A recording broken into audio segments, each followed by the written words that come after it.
Я вас приветствую на своем канале, с вами Валентина Никита. Продолжаю дальше резать ненужные джинсы. Посмотрите, от них уже остается все меньше ткани, все идет у меня в дело. И теперь, так как они у меня широкие, этот шов я оставлю. Вырезала прямоугольник, шов у меня будет проходить посередине, но у меня на джинсах вот такие классные карманы. Я их сейчас отпарю и буду пришивать сюда. Девчонки, кто начинает только шить, я вам советую купить вот такой распарыватель. Смотрите, как все просто. Туда вставляете, и все. И вот она ваша. Вам остается слегка, только так, чтобы не порвать ткань. Я просто даю совет, потому что у меня очень много знакомых, когда они распарывают, они или лезвием, или маленькими маникюрными ножницами сидят по полчаса, и это все ковыряют, и в итоге получаются прорези. Вот она. Все чистенько и хорошо. Вам остается только обобрать ниточки. Карманы на одном расстоянии зафиксировала булавками, и теперь прям в бывший шов прокладываю строчку. Прошивая карманы, вы обязательно в этих местах должны сделать закрепку. Но так как джинса, плотная ткань, несколько сложений, может быть, ручку вручную как-то подкрутить, потому что можно сломать иголки. Но так как вы будете туда постоянно входить в карман, обязательно, иначе будет все рваться. И вот еще нашла одни не изрезанные до конца джинсы. И сейчас я буду делать полоски. Это у меня будет сумка. И сумка будет со вставками по бокам. У меня здесь 16 сантиметров. Как раз я отрезаю длинную полосу. Вот моя полоса. Складываю ее пополам, потому что у меня ткани не хватит тогда. И еще разрезаю вдоль. Эти две полоски я соединю вместе, проложу строчку. И вот прям снизу, чтобы у меня состыковался этот шов, буду прошивать практически по кругу. Вот до этих пор, до верха. И дополнительно я вырезаю наверх вот такие именно две полоски. Только длина будет соответствовать верхней части сумки. Я взяла ситец. Я не буду синтетическую подкладку делать. И теперь я выкраиваю все детали в оригинале, как они есть, только на подкладке. И также я выкраиваю подкладку вот на эти короткие детали. Здесь будет располагаться у нас молния, потому что сейчас мы будем вшивать молнию, чтобы можно было прошить ее сразу с подкладкой. Вот моя часть под молнию, две и две подкладочные ткани. Я вшиваю молнию. Молния у меня на метраж, собачки вставляются. Если даже полетела вдруг собачка, без труда вы где-нибудь подпорите и вставите собачку. Эти молнии очень выгодные. И что я делаю? Вот так.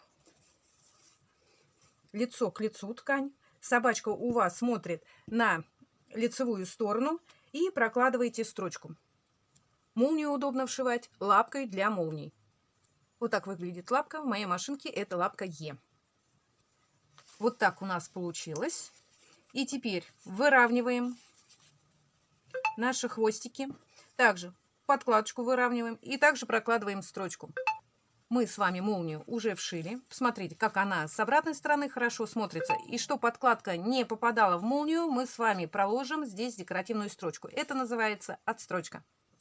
Молнию я вшила, молния получилась чистенькая, аккуратненькая. Так как у меня молния не будет обрабатываться оверлоком, я ее пришила до конца. Если вы обрабатываете оверлоком, если у вас, допустим, открытые швы внутренние, то я всегда пришиваю ткань. Вот молния, вы берете ткань, прошиваете с одной стороны и ткань с другой стороны. И когда вы вот так отворачиваете, у вас буквально в 2-3 сантиметров от вашего края будет ткань, и вы по ткани прошьете. И у вас как раз скроется вот этот необработанный край молнии, и вы без труда прошьете. Так можно делать также и на машинке. Подкладка на сумку. Я пришила сюда кармашки, а эту часть я сделала, пришила вставку по кругу. И теперь смотрите, чтобы они только у вас совпадали. Также прошиваю, но внизу я оставляю отверстие для выворота. Отверстие я сделала сбоку. Если вы хотите для надежности, чтобы вам подкладка служила долго, вот вы проложили строчку, обычно на синтетических вискозных подкладках так делают. Вы шов этот не разутюживаете, заворачиваете куда-нибудь в серединку и еще прокладываете наружную строчку. И не забывайте, когда вы начинаете строчку, обязательно делайте закрепку. По поводу карманов. Если вы пришиваете широкие карманы, то в процессе носки у вас сумка будет вот так, они будут у вас топорщиться. Желательно посередине проложить строчку или делать на молнии, на липучке. Последовательность пошива сумки может быть разная. Я пришивала боковую вставку, сначала прошила одну сторону и сделала отстрочку. И потом прошила по другой стороне. Вот такая нарядная у меня сумка будет. Такая походная, туристическая. Видео, как я делала верхушку основную, красивую, вы можете посмотреть. Я оставлю ссылку под этим видео. Это был проект. Участвовали 9 мастериц. Осенняя тема. Осень в лоскутах. Лоскутная осень. Ссылки будут в описании. Вы зайдите, посмотрите. Мастерицы все хорошие. Итак, приступаем дальше. Мы с вами должны пришить ручки. Опять же, ручки могут быть накладные, когда вы пришиваете наверх, или вставляться в шов. Если у вас будут петельки, допустим, вы будете носить через плечо, то также сразу делаем. Потому что, когда вы будете пришивать уже молнию, вам нужна четкость. Эти сантиметры, чтобы было все на одном расстоянии. Фиксировать булавками, конечно, нужно. Делаем. Если бы, конечно, у меня была джинсовая ткань, я сделала бы ручки из джинсы. Так бы лучше смотрелась. Стропа. Стропа бывает в цветовой гамме разная, ширина тоже разная. Но здесь минус. Она немножко крошится. И опять же, хоть это будет... вы будете сшивать в шов, вы желательно вот так вот подпалите. Все, у вас со временем это ничего не поползет. Сумку я сложила ровно. У меня совпадают вот эти боковые швы. И она у меня получилась широкая, 50 сантиметров. И от края я оставляю 12 сантиметров. Ставлю ручку. Сейчас вот так. От шва я делаю. Пусть будет 11. Немножечко вытаскиваю наверх. Если вы сделаете прям вровень и проложите одну строчку, то ручки у вас со временем оторвутся очень быстро. Ручки располагаем так, чтобы они у нас не были перекрученные. Ручки в недошитой сумке прошиваем 2-3 раза, обязательно делаем закрепку. Так как швы у меня все совпадают, обратную сторону я не измеряю. Я просто беру вот так, чтобы они... одинаковый был выступ, и на одном расстоянии я фиксирую также булавкой. Но булавкой фиксирую намного ниже, чем будет проходить строчка. Или булавку вы в другом направлении, вот так, прямо. Тогда машинка хорошо прошьет. Прошила несколько раз ручки, но булавки я еще пока не вытаскивала. Я их потом вытащу. И сделала я здесь петельки. Но приспособлений для... носить сумку на плече очень много. Есть, которая не вшивается прям в стропу вашей держалки. И теперь я пришиваю эту часть с молнией. Я молнию слегка приоткрываю и прокладываю строчку. Там, где у нас ручки, я также прошиваю 2 раза. Вот посмотрите, прошила я одну сторону, подкладку я не трогала, я с ней не прошивала. Здесь я оставила буквально, сколько тут, 1 сантиметр на шов, не прошитый. Разворачиваю вот наш тот шов верхний. Вот так разворачиваю, как бы соединяю эти швы вместе, но строчку я пускаю от этой строчки. Я думаю, что вам видно.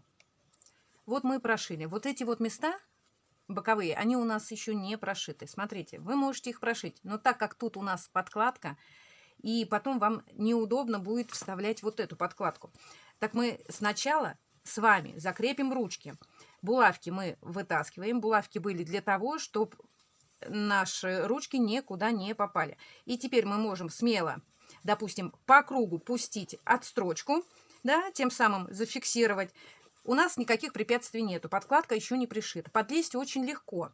И закрепите ручку. Если вы выпустили ручку, то ручка закрепляется. Вот вы крест-накрест и по кругу. Можно прошить 2 раза. Вот я увеличила. Шов у меня смотрит туда вниз. я проложила строчку, дохожу до ручки, ну, прошиваю, иду по кругу или крест-накрест, неважно. Тем самым у меня получается здесь в ручке 2 стежка, 2 строчки. Все, уже заговариваюсь. Иду дальше, дохожу до этой ручки, делаю так же и до конца. Все, теперь мы дошиваем нашу сумку. Вот наша подкладка. Этот край у нас еще боковой не зашит.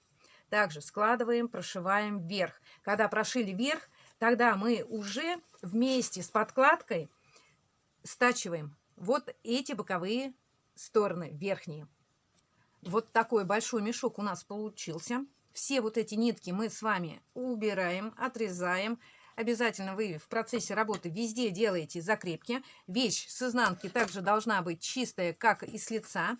И теперь, вот прежде чем пришивать подкладку, на этом этапе, у кого молния разъемная, съемная собачка, допустим, на метраж, то вы одеваете собачку.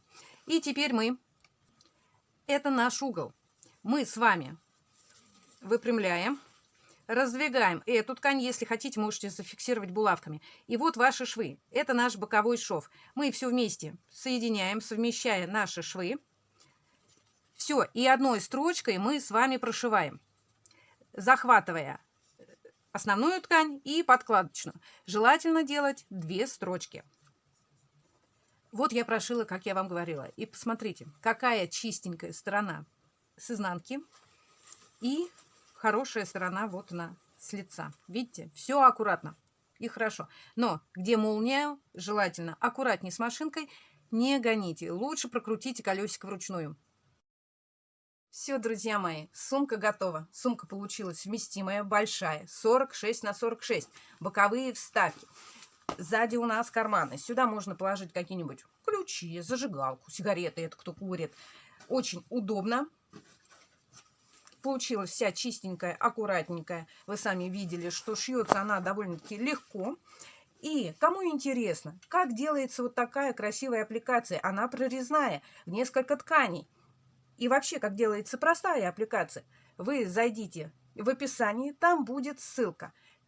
И там вы увидите, как я делала вверх.